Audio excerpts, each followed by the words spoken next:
92% of robotic surgical devices serve 8% of the world's population. And so the vast majority of the world is still underserved hugely by robotic surgery in places like the developing world. AI was essentially performing the role of radiologists, and everybody said, well, radiologists are going to be gone. And now, we have these tools, we have more radiologists than ever. From an investment standpoint, I'm obviously no surgeon. I know very little about this field. But when the co-founder of Intuitive Surgical buys massive amounts of shares, my thinking is he's certainly doing it for good reason. For an advertising-free version of the show, check out patreon.com/Wall Street Wildlife.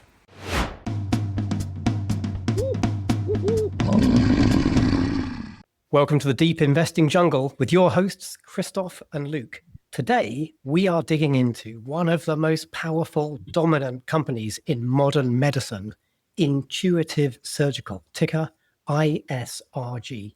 This is a company that's been a mainstay of my personal investing portfolio since 2006. I bought stock then. I haven't sold a single share, and this has really set me up quite nicely. For decades, Intuitive's Da Vinci robot has had an iron grip on the operating theatre. And today, this is a company with a $200 billion market cap built on the classic razor and blades business model, but on steroids. And they just reported another stellar quarter with revenues up 23% year over year. The scale is staggering. Over 17 million procedures performed cumulatively, almost 90,000 surgeons trained, and now over 11,000 Da Vinci systems installed worldwide. And growth isn't slowing.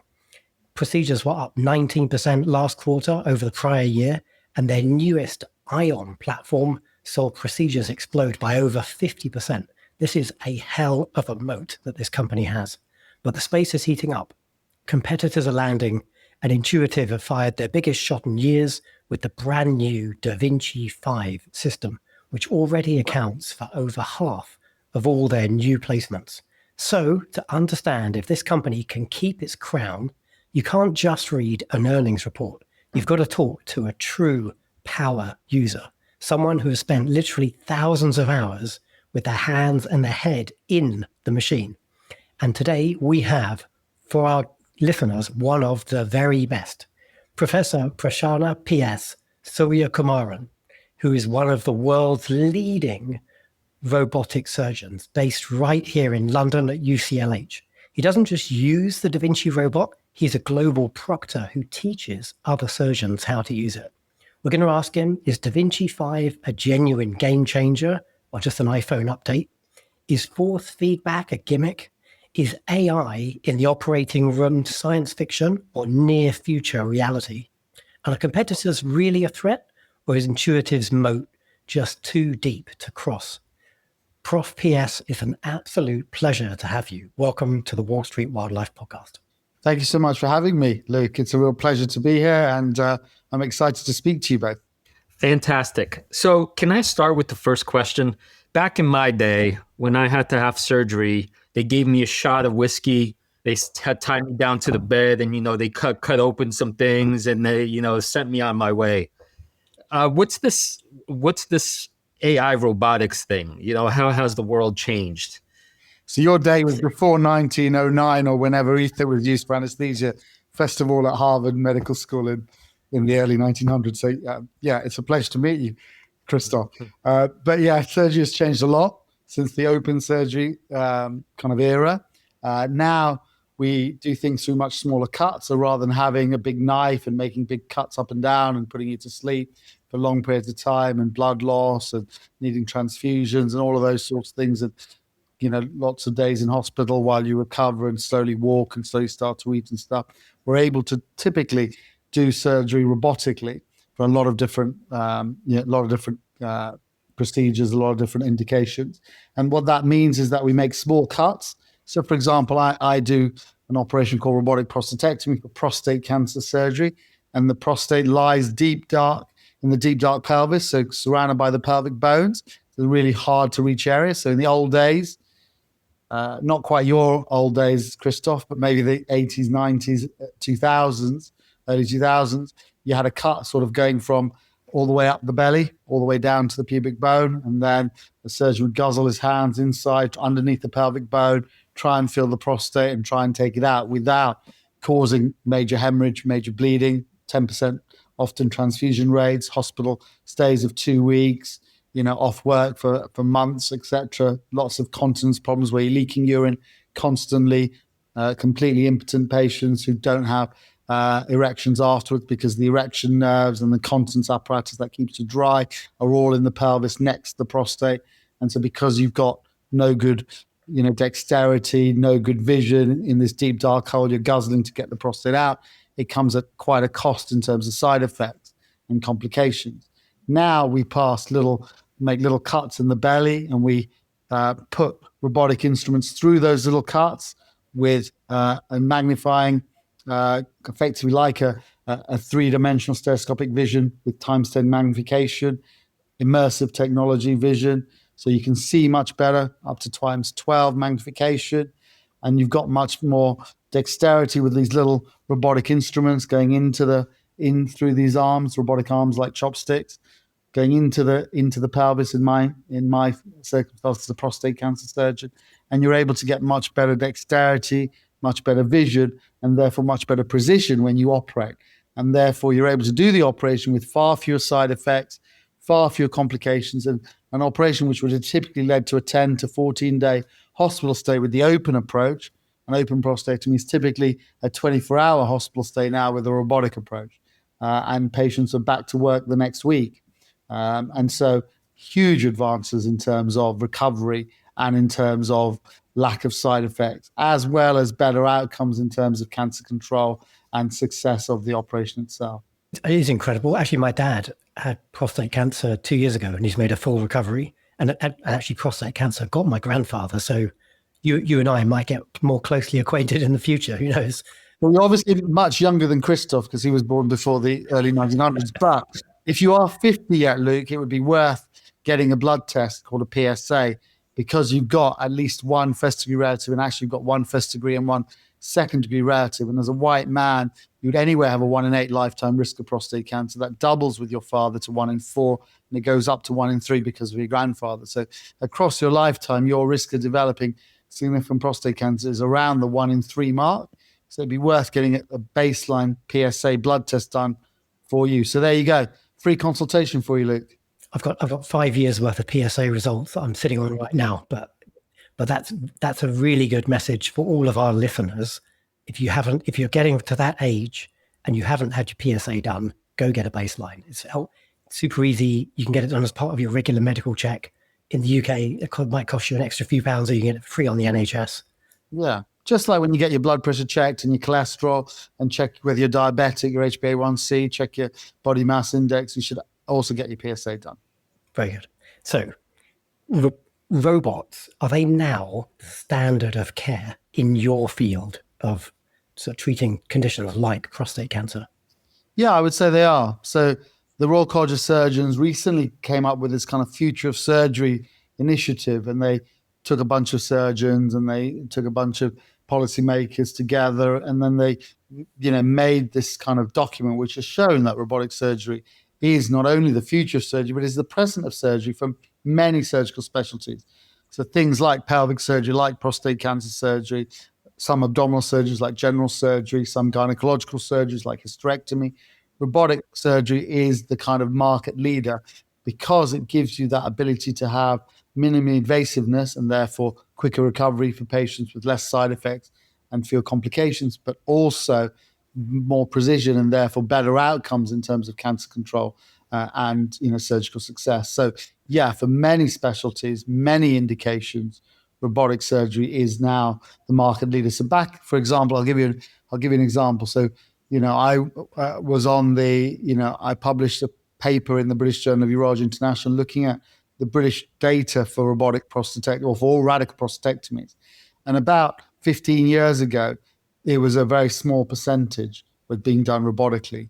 About 10 years ago, it was already sort of 50%. And now it's at least 90% of all prostate cancer surgeries are done robotically in the UK. So, it's totally revolutionized the market. And as you know, the exponential growth of robotic surgery was actually been faster than that of the internet.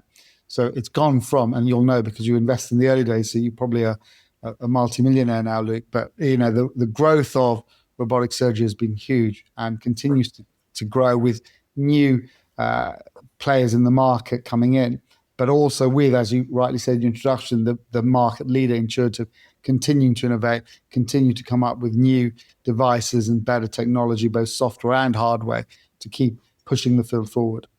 Oh, we're going to go deep into Intuitive today, but you mentioned the company's been around for a long time, and it's been led by Gary Gushart for a long time as one of the original co-founders. And Gary handed over to his employee number 9, Dave Rosa, last year. And I think you've met Dave, is that right? I have, yeah. I met Gary I met Gary probably half a dozen times because I was one of the few, in fact, the only UK at the time urology fellow sponsored by Intuitive for my fellowship, which I did in New York at Cornell back in 2010. And so I met Gary back then. And I met him a number of times over the last 15 years. And then I met Dave Rosa just before he took over as the CEO and president a few months ago. So, yeah, I have met both of them. And what's your sense, like, knowing some of these guys, and the sort of, like, Gary has definitely been a visionary leader for Intuitive surgery, and he's driven the whole field. He's kind of brought it along with him. He's invented this field pretty much. Absolutely. I mean, I'm very impressed by both of them. I'm very impressed generally by all the Intuitive leadership, because I've been to Intuitive HQ in Sunnyvale in Silicon Valley a number of times. And actually, Intuitive leadership have always struck me as being very, very intelligent, very thoughtful, very patient-focused, of course, commercially driven as well, but always bearing in mind that in order to be successful commercially in the field of robotic surgery, you have to put the patient first. Because if you don't put the patient first, then the surgeons are not going to follow suit. And so, they have, whether that's because they genuinely want it, which I believe they do, but they have been very patient-focused generally. They've been very smart. They've come up with some great innovations. I think one of the great things about it as a company is you don't see a huge amount of turnover. You see a lot of turnover in a lot of companies generally in life, as well as you do in private hospitals that I work in or wherever, or that I used to work in. And so, that's a marker, I think, of how strong the company may be when you have people like Dave that have risen the ranks from, product engineer when he started all the way now to CEO and president, and is sort of, Intuitive flows in his veins, basically. From you can see that from the moment you meet him, and it's not like some of these CEOs who've been hired externally that come in don't really have industry specific knowledge of kind of CEO knowledge, but are not industry experts the way that Dave is. By the way, that you just named one of the key investing. What am I fishing for? Badger, help me out. Like a principle or principles. Yeah, principle is when you said that Intuitive Surgical flows through his veins. Yeah, that's actually in the investing world. When you hear that, hearing nothing else, probably you're going to do well if you know nothing else about a company, because so many financial people are mercenaries. They're sort of in and out. They're not aligned with shareholders. They're in it for the buck or whatever. But those kinds of people whose lives become the company, and of course, if it's tied to the welfare of others, it seems to me like a different kind of breed of leadership and owner and stakeholder. So no wonder you've been holding this for so long, Badge. Well, so I guess the company, let's focus on Intuitive now. And the company's on the 5th major iteration of its robot, essentially. They launched the Da Vinci 5 just over a year ago, I think. So, Prof PS, you've spent thousands of hours operating with its predecessors. Have you had your hands on the Da Vinci 5 yet? Is this a nice to have update? Yes, and my journey, just to quickly expand on that, is I went and did a fellowship in New York in 2010, which was actually sponsored, as I say, as an Intuitive fellow at the time. I worked on the 10th robot ever released, and that time the robot was called the Standard. It only had 3 arms. There was no 4th arm to that robot. So it was a much more rudimentary robot than we currently have. And then it went from the stand to the S. I worked on that. I learned on that when I moved to fellowship to the Karolinska in Sweden. And then from the S, I went on to the SI, and then the X, and then the XI, which is the current market leader multi-port robot. And now the Da Vinci 5 has been released. It's available in the US. It has had FDA clearance for a little while. It's just got CE marking back in the beginning of July. There's yet to be a system installed in the UK, but that will be coming in the near future. And so that's the next step. But along that, they've also created a parallel stream of a single port robot as well, which has already got CE marking, and where you can do the whole operation through one single incision, hence the name single port.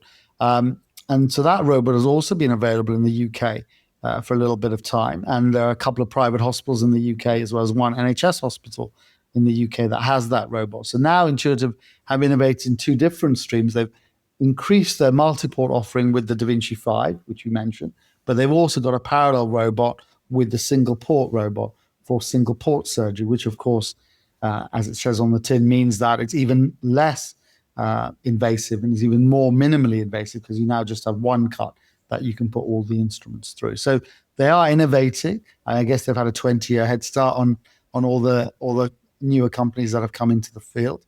And so they continue to innovate. And I have used the Da Vinci 5 in the Sunnyvale Intuitive headquarters in California, in the dry lab, and played around with it because I was considered one of the Intuitive European leaders. So I was taken there before it was CE marked, just to give some thoughts and ideas in a confidential forum with the leadership and a few other kind of expert European surgeons.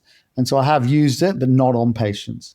And what's your sense of it, having used it in the kind of demo lab?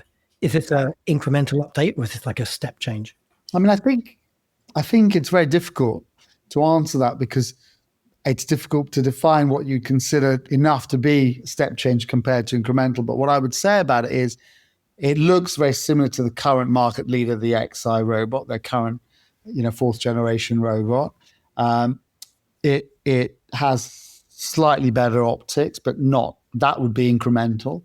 The fidelity of the instrumentation would be incrementally improved. I think the two main kind of big innovations are, one is force feedback, which basically means that you can feel, for lack of a better word, the tissues, whereas before you couldn't. You relied purely on visual cues. Now you have that kind of tactile or haptic feedback, force feedback on the robot, so you can feel the tissues. So that's one. And the other thing is it's got much better computing power. And so that means that in future, it'll be more equipped to be AI ready and to have more innovations to come in on layers of MRI scans or CT scans or other things. So it is future-proofed, I guess, for those innovations. Now, those innovations are not ready for prime time yet. And so the robot itself isn't able to incorporate those innovations currently, but it's a platform on which one can build for the future with software improvements, with AI integration to help with that. And then the other thing, as I say, is the force feedback, the tactile feedback, which I have a view on as well. Prof, could I ask you a basic question to take a step back? In a sort of stereotypical sense, anytime I hear people talking about surgeons, to make it to that level of, call it artistry, we're usually talking about manual dexterity and a kind of genius, perhaps. I don't know, you could speak to this more, like that you actually need to have exquisite, off the charts, call it hand-eye coordination or something like that. And I don't know if that's a stereotype or if that's true to whatever degree. The way, say, athletes, some athlete, there's only a tiny percentage of people that could hit a fast ball going at you. Is it the case that these robotics can make more people effective surgeons than before, and the Neanderthal like myself could one day, get in there and start working on Luke's prostate with enough, Yeah, so I think that's a really good point. So I think, I subscribe a bit more to the perspiration rather than inspiration philosophy. Okay, so I am more in the kind of Malcolm Gladwell 10,000 hours, outliers type thing. So I think most things with surgery are like learning any other craft. If you invest enough, you get enough muscle memory, you learn things. And so when I look at, a picture of the insides of somebody surgically, and my fellow who might be 10 years younger, not needing to wear glasses, is sharp, can't see the tissues that I can see, it's because my eyes have seen it hundreds of thousands of hours worth of times before, right? And so that's why. It's not because my sight is any better. It's just because I've been trained in pattern recognition, and my hands have similarly got that muscle memory of making those movements repetitively over and over and over again.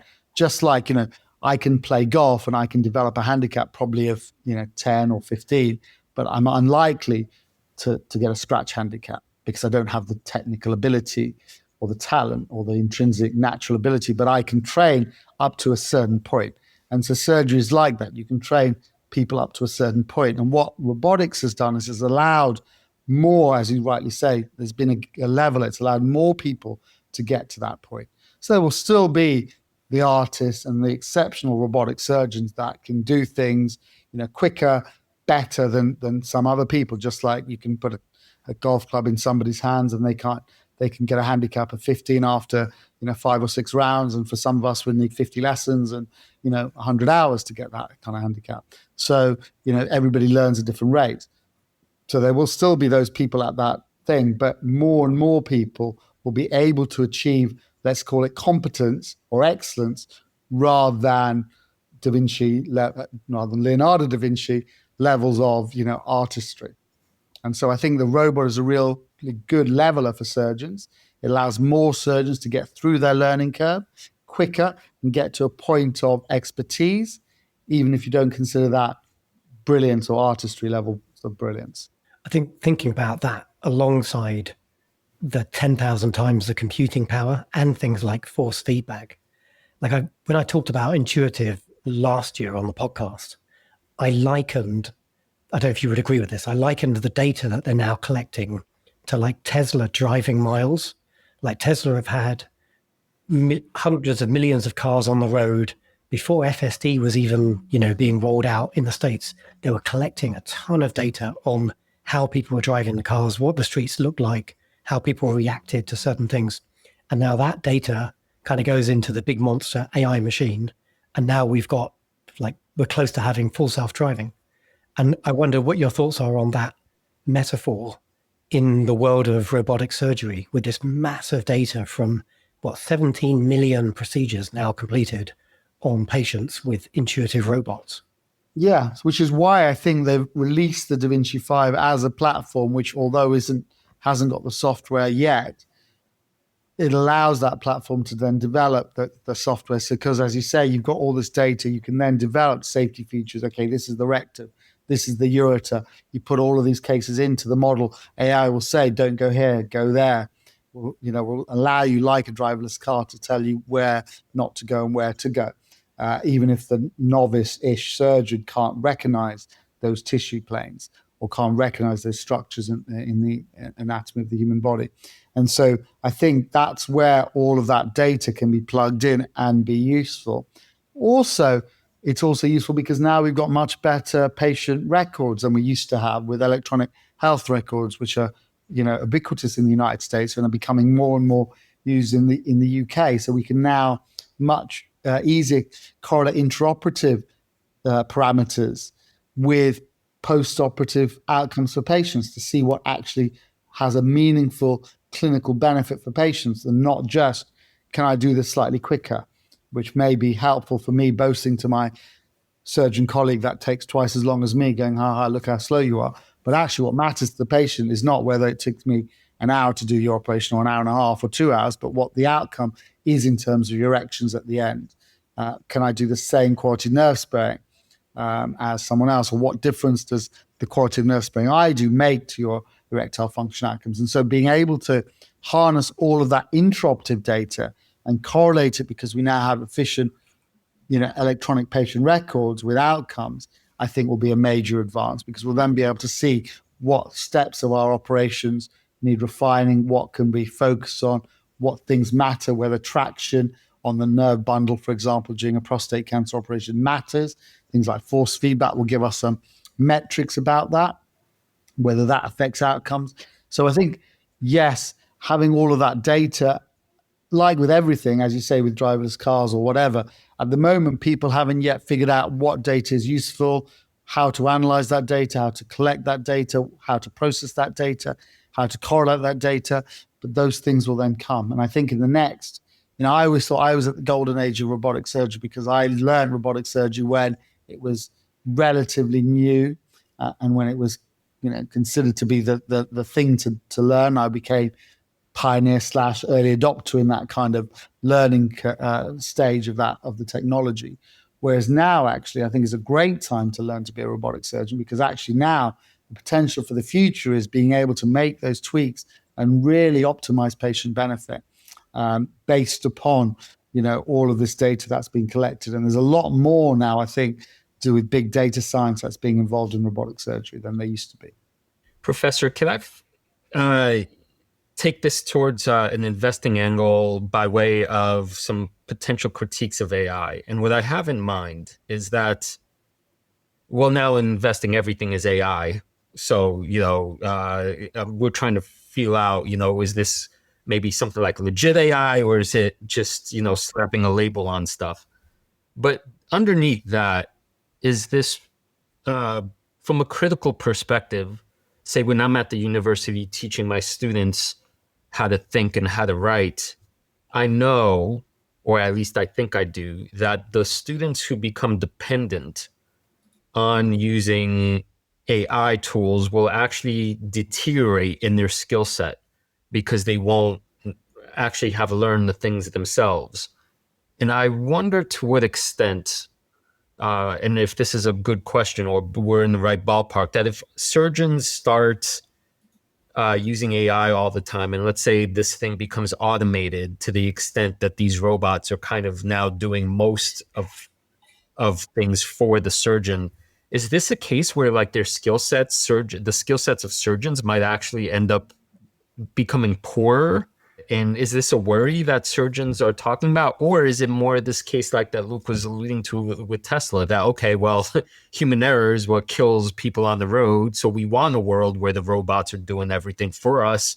Like, okay, so surgeons are now basically more like robot overseers. What's your take on this kind of? Yeah, I mean, I'm more in the latter camp because, my children can barely read the time on a clock, because they don't need to use an analog clock, right? They can just do everything digitally.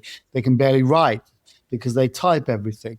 I can't do an open prostatectomy without support from an experienced surgeon that's at least 10 years older than me, because actually, we don't need to do it. The better we get robotically, the less we need to do an open operation. So does that mean there's any point me investing all my time and effort learning to an operation that I might have to do once in my career?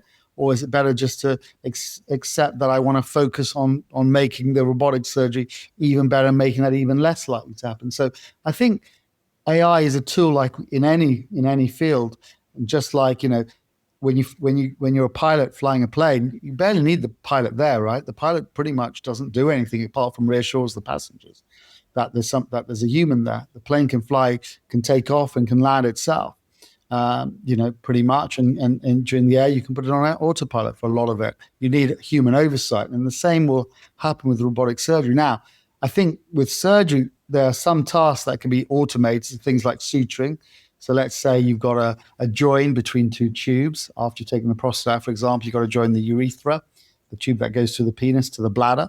And so you have to stitch those two together. That's an automated tool. That's just a stitching tool. It's like having a sewing machine.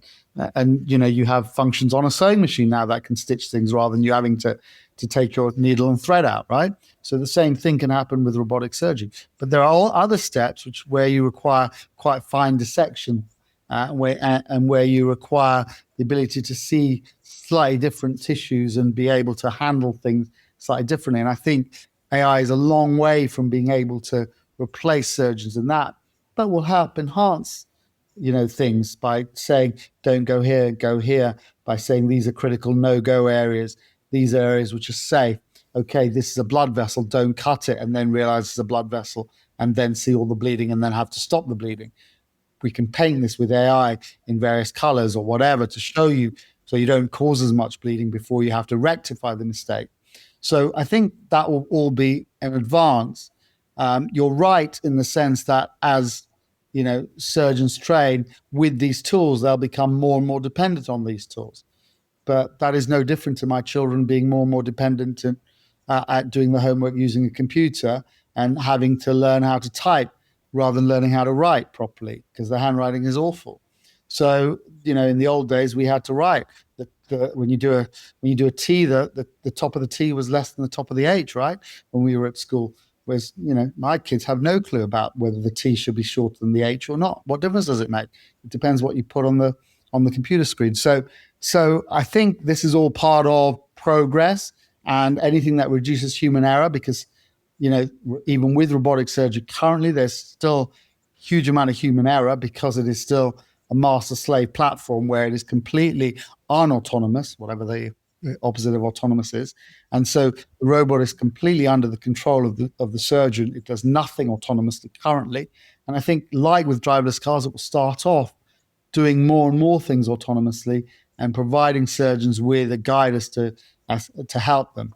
And then it will take a long time, I think, before it takes over surgery. And it's similar with the rest of medicine. I mean, if you think about it now, in medicine, you can use your symptoms, you can put them into an AI algorithm to give you a differential diagnosis, and the doctor can look at that to help make the actual diagnosis. Now, that didn't happen when I was at medical school or for most of my career. And so I think it is just going to be an adjunct rather than a replacement for surgeons, just the way that AI or, it's happened with airplanes, will happen with cars. You're not going to get rid of drivers, perhaps, or rid of pilots, but there will be an adjunct to helping them fly their aircrafts or to drive with their cars. I think there's an interesting comparison to what's happened in the field of radiology. So I think, like, a while ago, like AI was essentially performing the role of radiologist, and everybody said, well, radiologists are going to be gone. And now, like, we have these tools, we have more radiologists than ever. Like, the tools are making humans better, faster, more efficient. Maybe in your world, that means, maybe it is quite important that you can do a procedure in under an hour and you can be on to the next patient. And also it speeds up the learning curve. So, for example, as I say, to spot differences in colors of tissue texture between one organ or another organ, or this part of tissue or that part of tissue, this fascial layer, that fascial layer, it take many, many hours, hundreds, if not thousands of hours of experience. Whereas if you mark them with an AI and you train a fellow, then the fellow will recognize, okay, that's this and that's that. And it won't take them as long to get over that learning curve. And so, if you have power steering, if you learn to drive an automatic car, it's quicker than not having power steering and learning to drive a manual car. But nowadays, pretty much hardly anybody drives a manual car in the UK, and everybody drives automatic cars and they all have power steering. You don't need to go back to the days of learning to do a 3-point turn or learning to have parking without having, cameras to show you where you are, because you've got those things. In the old days, when I learned to drive, we didn't have those things, right? So I think this is all about using the technology with human oversight in a safe way and making sure it's introduced safely and benefits surgeons in a way that is patient-centered, speeds their learning curve, and maintains their skills and is safe. But there's no point training surgeons to do things the old-fashioned way just because you want them to be able to do it the old-fashioned way when the technology is safe and secure and not going to break down, and they don't need to waste their time learning to do things that are really challenging, like tying knots, for example, laparoscopically. I mean, before we had robotic surgery, we used to do things with chopsticks, laparoscopic surgery, and we would spend we would say it'd take about 80 hours in the lab just practicing doing suturing. That's a total waste of time, right? If you've got a robotic device that you can do it in 10 hours. And if you then have a device that's autonomous that can do it, then you can spend your time on other aspects of patient care and on oversight of that robotic help. Maybe we can stay in this sort of neck of the woods with the conversation, because another aspect of, like, say, the sort of autopilot of the robot itself is the concept of telesurgery. And I think Intuitive did a demo a few months ago where they had a surgeon in the US and a surgeon in France, and they kind of, one was overseeing the other and they were operating in partnership. Is that a potential future for surgery? Yeah, I mean, I think the problem is with that is not the technology. The technology is there. It's expensive. You need fast internet connections because, of course, anything that's beyond 200 milliseconds, there's a delay. And so you move like this, and then if it takes a bit of time for those internet connections that are transatlantic or trans across the world or whatever, takes a bit longer, then, of course, that will become a patient safety issue. But I think that technology is there. I think it's expensive. That is a barrier. But I think the main barrier is regulatory and medical legal currently, because who takes responsibility? If you are the surgeon in New York operating on the patient in London, and I'm the surgeon in London, am I responsible? Does the patient need to be consented by you? What percentage? If you decide you need a wee break and you step out of your room in New York and I'm still down in London, am I taking over? How does that all work? What about my GMC registration if I'm a surgeon in New York and I'm not registered to operate in London? How can I then take over responsibility and governance for that patient? What happens when there's a complication and I'm not physically there to look at the patient and to see the patient and to assess the patient? Or I'm not physically there to speak to his wife afterwards when she has questions about how the surgery went and wants to see me face to face, or counsel them properly. How do I know that that's all going to work? Because at the end of the day, surgery, like the whole of medicine, is a human interaction. It's not purely, a technical thing like it perhaps can be for other AI-driven endeavors of life. So I think there will always be that human element, and so there will always be, some kind of oversight. So I think when you talk about that specific case, it was done for a conference, and so there's a little bit of kind of, I don't want to be rude about live surgery, but there's a little bit of surgeons wanting to see latest innovations to see what can be done. But from a patient perspective, the patients would feel, I think, more secure if they had a surgeon who was physically in the room, competent to do their operation, and could develop a rapport and a relationship with that surgeon. And remember, surgery is a journey. It's not just about what you do in the operating room. It's about the before care and the aftercare, which of course needs to be delivered and needs to be legally, robust as well. So I think we're away from working out all of those sorts of things, but technologically, it is definitely possible to do telesurgery, not just through Intuitive, but through a lot of the other robotic platforms as well. So as we come out of the detail of the future of Intuitive and what the Da Vinci 5 can do now, if you had a magic wand, say you're having coffee with Dave Rosa in a few weeks' time, and if his engineering team could give you one new capability, something you can't do today, what's the unsolved problem that you're facing that you think will fundamentally improve patient outcomes? So I think you need to level up. So we're very good at the top end. We're very good at sort of, working out how to get all this computing power now, getting in onlays of CTs, MRIs, developing 3D models, deciding whether we can, switch on various fluorescence imaging devices to show us various tissues, etc. But I think what we're still not doing is preventing basic complications that still happen within the learning curve of robotic surgery. So it doesn't sound sexy to focusing on, bringing the bottom up, but actually that's what is going to cause or give the greatest benefit to the greatest number of patients, because you still have to remember that 92% of robotic surgical devices serve 8% of the world's population.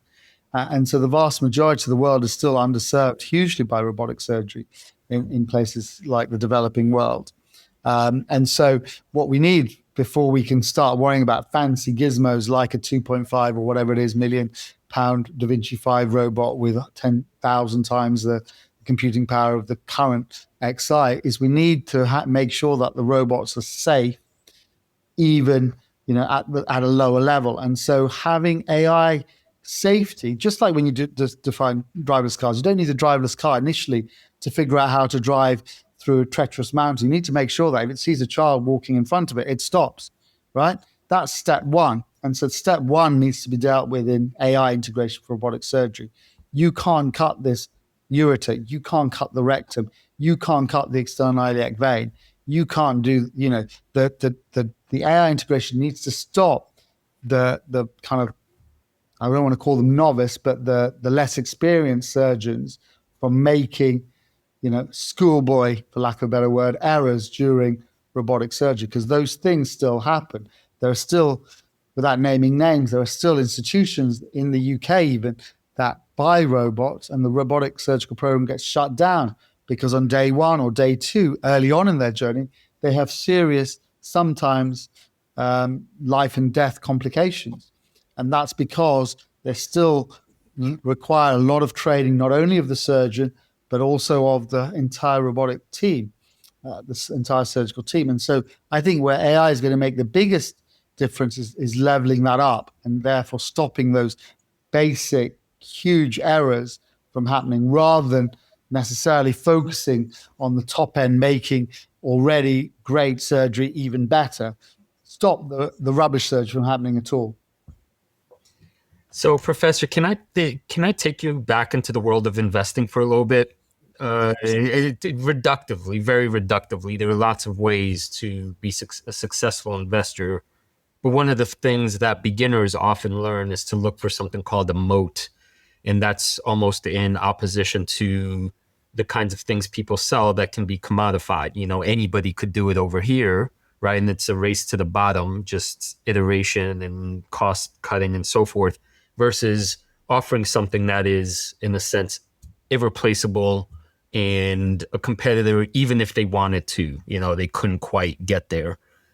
Do you have a perspective on robotics and intuitive surgical, perhaps more singularly specifically, where, a surgeon might say, I ain't doing this if it's not one of these robots?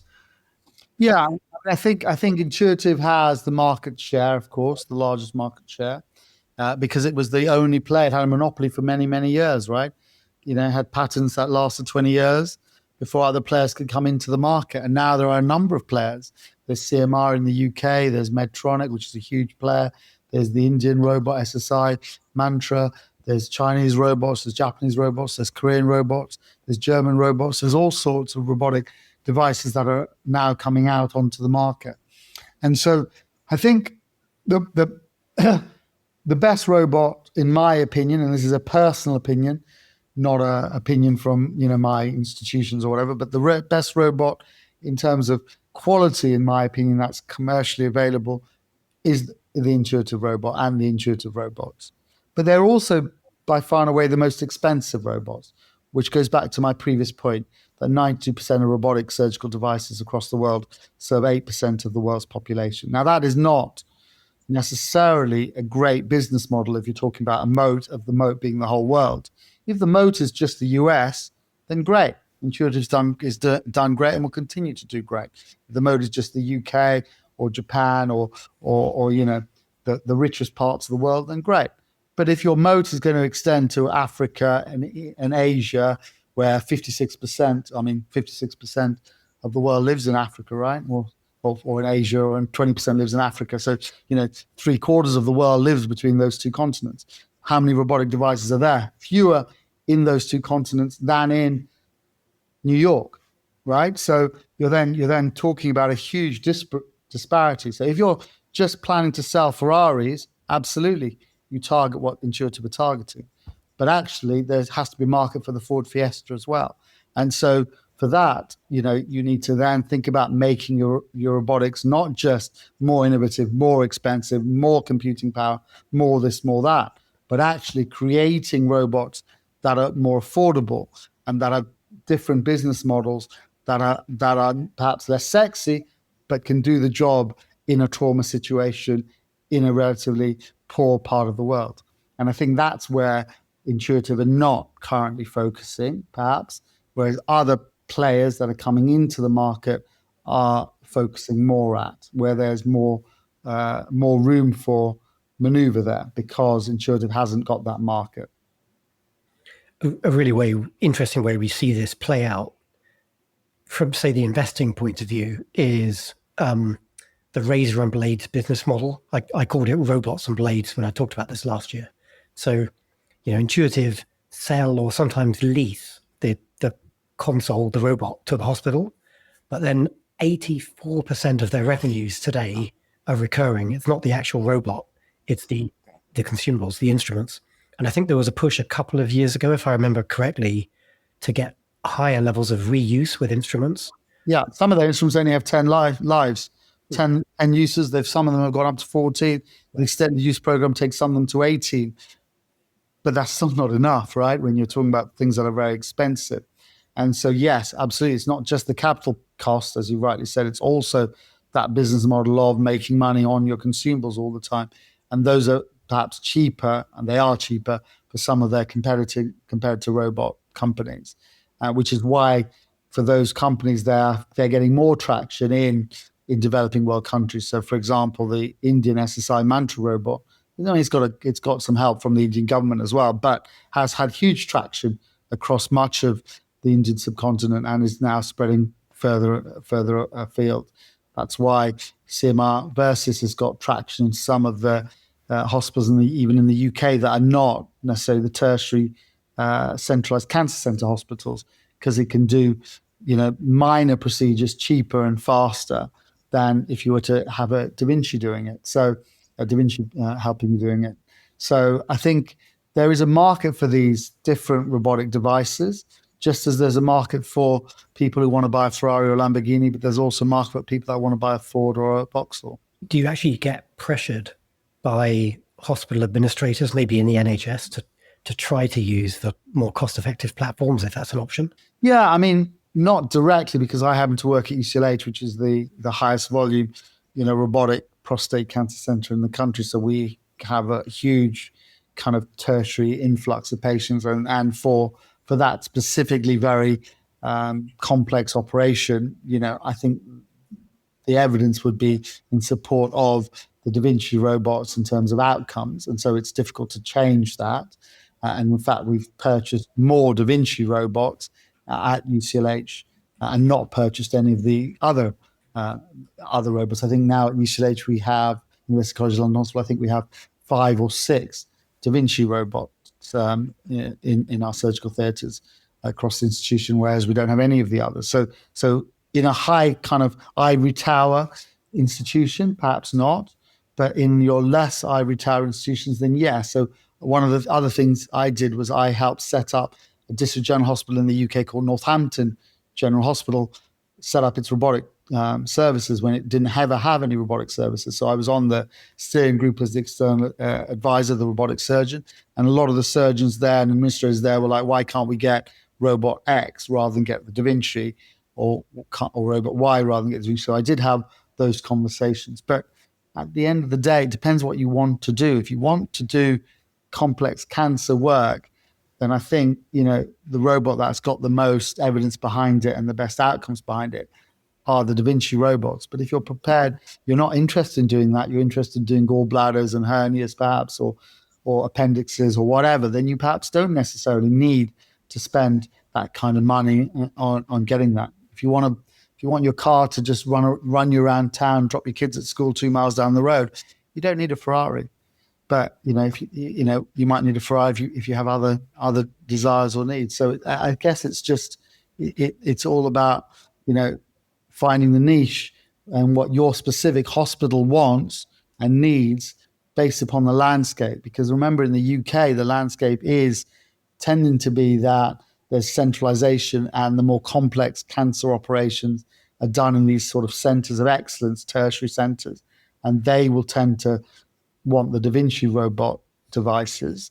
And then the other hospitals, the kind of spoke hospitals going into that hub, which are left behind in the sense they're not doing the major cancer work, but they're now doing some of the benign work, the more higher volume work, which has got less complexity. They might want to purchase some of the other robotic devices. So I think there's a place for different types of robots within the same healthcare setting. So I don't know if this would be redundant to what you just said, but when we're talking about moats and really trying to foolproof an investment, there's this concept of also switching costs, that it's just, you can switch, but it would just cost you a lot of time and energy and money to do so. So why do that? do you find that there is a high switching cost, in terms of your own brain and muscles when you like working with, say, the Da Vinci, but does that go into? Yeah, for sure. I mean, there's a high switching cost even from change from one Da Vinci to another. So, one of the things that I'm doing is learning how to use the single port robot, because one of the private hospitals I work in, the Cromwell Hospital, uses that robot. Is one of the two private hospitals in the country that has that robot, as it's a very innovative hospital. So, I'm learning to use that robot, and that robot is because I'm so ingrained, having done 2,000, Da Vinci multi-port cases, to that way of doing it, to try to learn to do it, even with the same manufacturer platform, takes a bit of a learning curve. And so changing from the intuitive platform to non-intuitive robotic platforms, again, has a learning curve. The joystick controllers are totally different to Da Vinci. You have an open console for some of these platforms. You sometimes have to wear glasses if you want to see things in 3 dimensions. The communication is different. How the instruments move, the specific instrumentation is different. And so, yeah, it is different. It is harder than changing from driving my car to my wife's car. That's a much easier change. Changing robotic manufacturers is harder. And I guess when you're when you're a heavy Da Vinci user, I'd say I've been using Da Vinci since 2010 out on fellowship, and actually started learning in 2009, the year before I went on fellowship. So I've been involved in robotic surgery with Da Vinci for 16 years now, and I use it every week, 3-4 times a week on average. So, I'm a heavy user of Da Vinci. It's very difficult to then get your head around using a new robot, which perhaps is not quite as good if you're just defining it purely on quality and not on cost. Because if you're used to driving a Ferrari all day long every day, and someone gives you a Volkswagen Polo, you're probably not going to be very happy, right? Yeah. Are you a good video game player? That's a really good question. So there have been studies that show that good video game players make better robotic surgeons or have shorter learning curves for robotic surgeons. But I actually am not that great a video game player, because when I was at that stage, the video games were pretty rubbish. They were like Donkey Kong and Tetris and things like that. So not like video games now, where my son can beat me on Mario Kart, hands down, with one eye closed. So his level of video game playing is totally different to mine. But yes, I think video games, playing sports, just having that hand-eye coordination, of course, will help with robotic surgery. It's more about hand-eye coordination, because you're doing something here and something's happening over there. And so that's why video games is good, because, again, you're doing something here. The actual movements with the joystick are not difficult. The actual movements with the robot are not difficult. You could do that. There's no, tying a shoelace is just as complicated as any movement you'll make with your fingers robotically.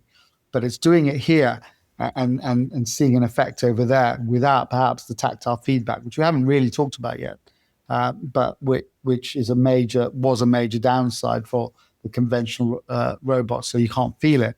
So having that hand-eye coordination, whether that's with sport or with video game playing, is helpful. And that seems to have made a big difference. I've seen studies that I've described with force feedback. Now surgeons are using less force, and so that's just giving much better patient outcomes. Yeah, I think those studies are still in evolution, so I don't think the jury is out on that. I think it's one of the papers I published back in the day was a paper called the reverse Braille phenomenon, which basically means that blind people have got a heightened sense of touch because they can't see. Okay, so that other sense gets heightened. Now, as a robotic surgeon, you can't feel, but therefore your sense of sight gets heightened, reverse Braille phenomenon. And so you get much more sensitive to visual cues, slight differences in texture, in terms of color, or how the tissues look, to tell you that this is one fascial layer or another fascial layer. And so that becomes heightened with typical robotic surgery. So I don't necessarily feel that I, as a very experienced Da Vinci user, will benefit from the force feedback. But I think, again, more novice surgeons who are learning will understand, okay, I can now feel this tissue, so I'm going to put less traction on the nerves, and that's going to cause them to go into spasm less, and that's going to improve their erectile function outcomes for my patients. And so I think it is, as you say, a learning tool just to tell you that, okay, I'm putting too much pressure. I can tell this is bone because I can feel this is bone because it feels hard, rather than me going, well, I can tell that's bone because I can see it's a slightly different shade of yellow than the soft tissue next to it, but because I've seen it thousands of times. So they've got that touch as well as the sight. Well, no, I'm going to take us off course. So maybe you have a more natural follow-up. So I'm going to bring another investing concept in, and it's the total addressable market. And this is like, so when Intuitive started out, I think it was all about prostatectomies. And now they branched out into gynecology and now into general surgery. And I think today, if I look at the most recent investor deck, nearly half of all procedures are general surgery, which are my layman's understanding. That's just like, appendectomies and all sorts of random colectomies, all sort of bowel surgeries. Yeah. That's globally, I think you're talking about, Luke. That's not necessarily country specific, where within specific countries that those figures will be different. But yes, globally over across the board, it'll be general surgery is the highest. So where are we in the adoption curve? Like if I were recommending to someone, or someone asked me the question, should I invest in Intuitive Surgical today? And without getting into all the other things around leadership and it's like competitive edge, just thinking about where we are in the adoption of, say, robotic surgery versus getting your hands dirty, traditional surgery. Are we early, kind of mid-game? Do you think we're end-game with that now? I think we are in different places, in different specialties, and in different countries across the globe. So I think if you talk about, say, urology in the United States, the kind of highest volume robotic country in the world surgically, then we're end game. I mean, if you're not a robotic surgeon and you're a urologist in the US doing major complex work, then you're really behind the eight ball. So I think, pretty much it's taken over. You can't really be a cancer urological surgeon in the US without learning how to use the robot. So I think it has become the kind of monopoly in that. But that's just a drop in the ocean. If you're in sub-Saharan Africa and, you need to have a hysterectomy, the chance of it being done robotically is perhaps much, much less. And so there's that, everything else is somewhere in between those extremes. I would say overall, we're mid-game or midway through that adoption curve. I think there's still a lot of growth. And actually, you've hit on a really good point. A lot of people think about the competitors for Intuitive are CMR or Medtronic or, SSI or the Avatar robot or Hinotori robot or whatever. But actually, no, because what you need to do is increase the whole pie for everybody. The competitors for Intuitive, or as for all robotic surgical devices, are not each other, but is laparoscopic surgery and open surgery.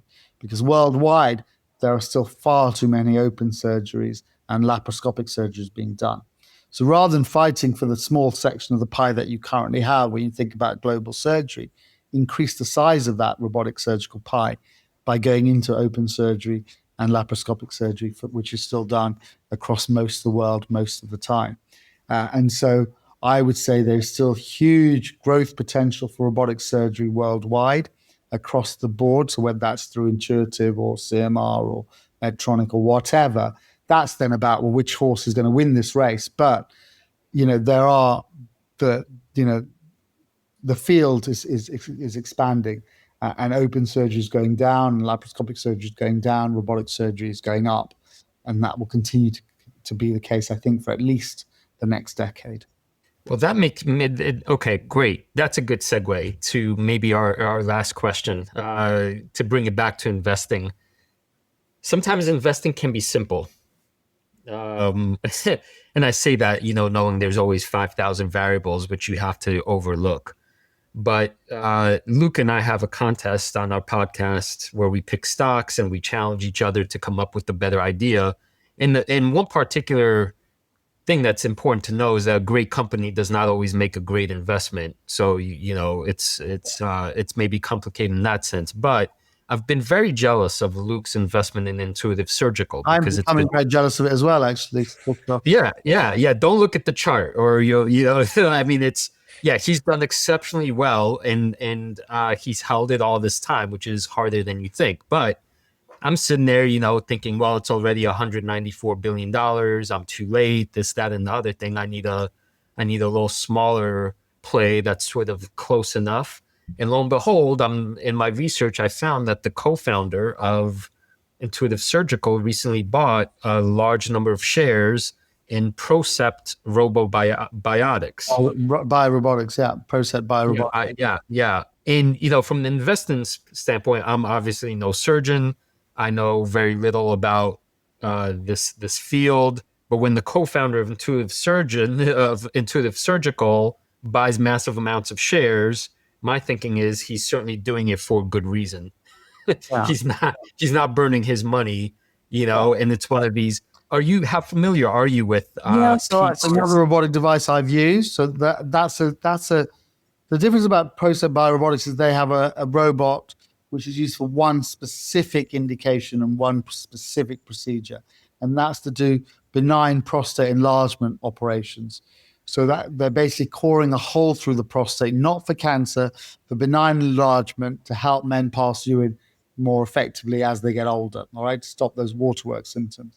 What was previously done with a kind of hot wire, what was called a transurethral section, or has been done with steam, has been done with a variety of other devices. This is like a high-powered water jet, which can be used with robotic application to core a hole through the middle of the prostate. And so that procedure is called the aquablation. The device is manufactured by Procept Biorobotics. I do that procedure as well, and so I do know quite a bit about it. It has had a huge increase in the UK. I can't speak for other markets, but in the UK, it's really creating waves, to use the water analogy, and is really doing well. And so, yes, I mean, and it has fewer side effects because it's water. It's not using heat. You get less damage to certain structures that help with ejaculatory function. And so one of the main problems with the conventional operations for benign enlargement of the prostate is that they cause problems with ejaculation. And for many men who are sexually active, even if they don't want to have more children, and fertility is not an issue, they still want to ejaculate normally. And so this procedure has much better outcomes in terms of ejaculatory function.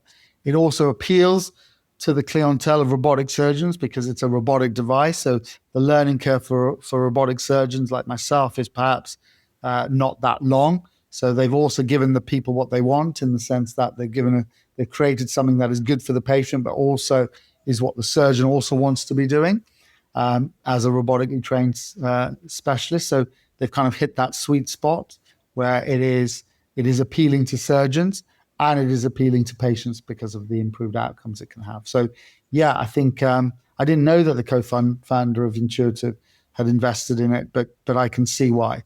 Well, this is fantastic. See, you give us all your expertise and we give you hot stock tips. There you go. And there is, by the way, Procept is actually also in the process of expanding into prostate cancer stuff. Yeah, they're doing the randomized clinical trial about to start called Water 4, which is being led by one of my colleagues at the Royal Marsden, a major cancer hospital in the UK. And they're now looking to see whether it can be used for prostate cancer. But the reason I didn't mention it is because that's not what it is proven to work for. And I'm an academic after all, so that randomized trial will have to report before we can say that it can be used for cancer.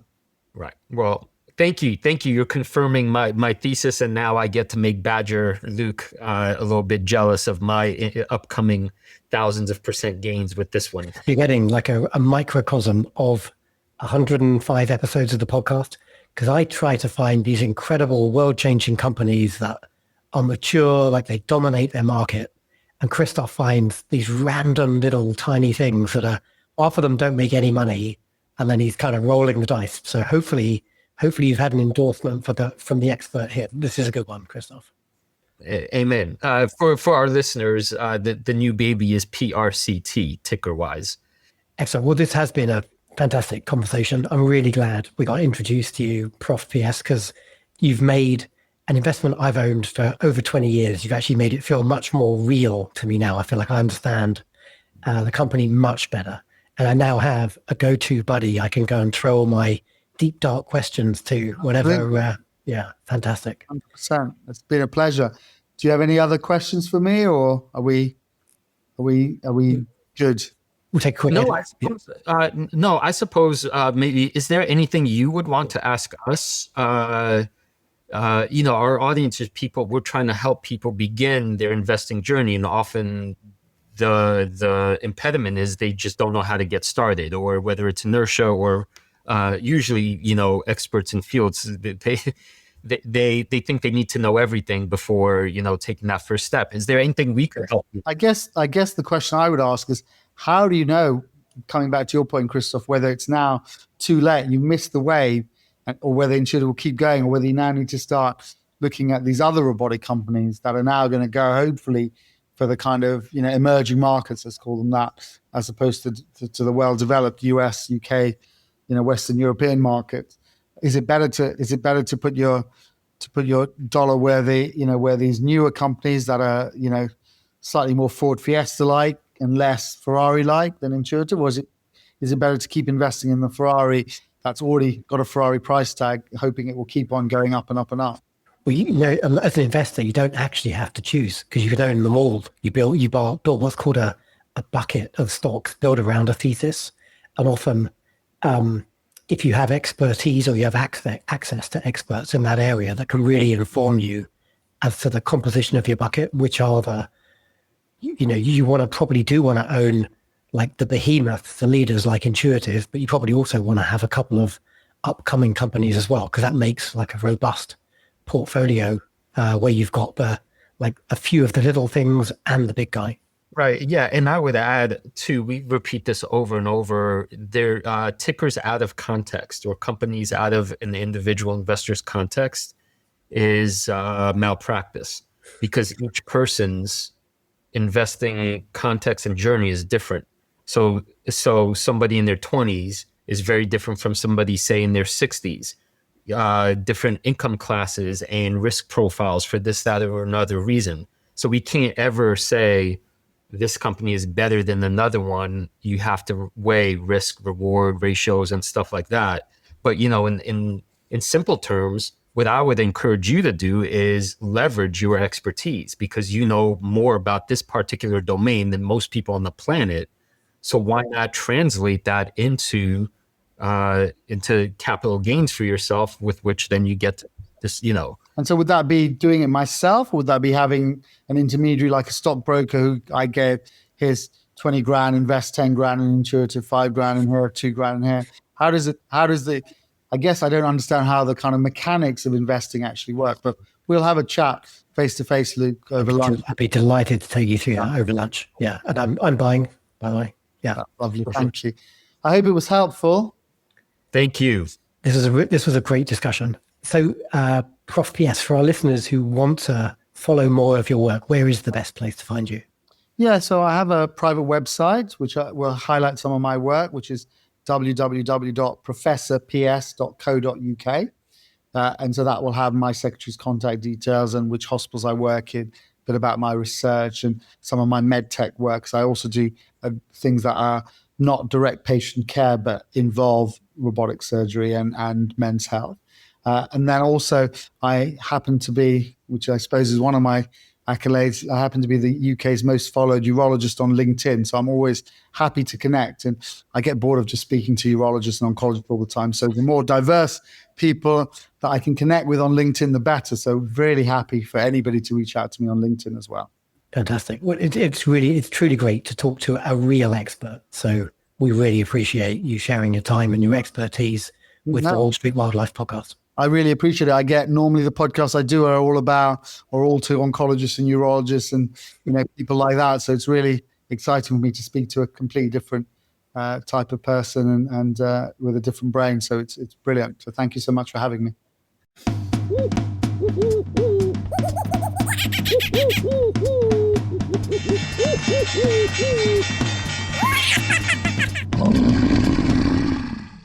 A reminder that the people on this program may hold positions in the companies that are mentioned. Buying and selling stock carries financial risk, which could include loss of capital. The views in this program should not be taken as personalized advice. Before acting on any of the information provided, listeners are encouraged to consult a financial or tax professional.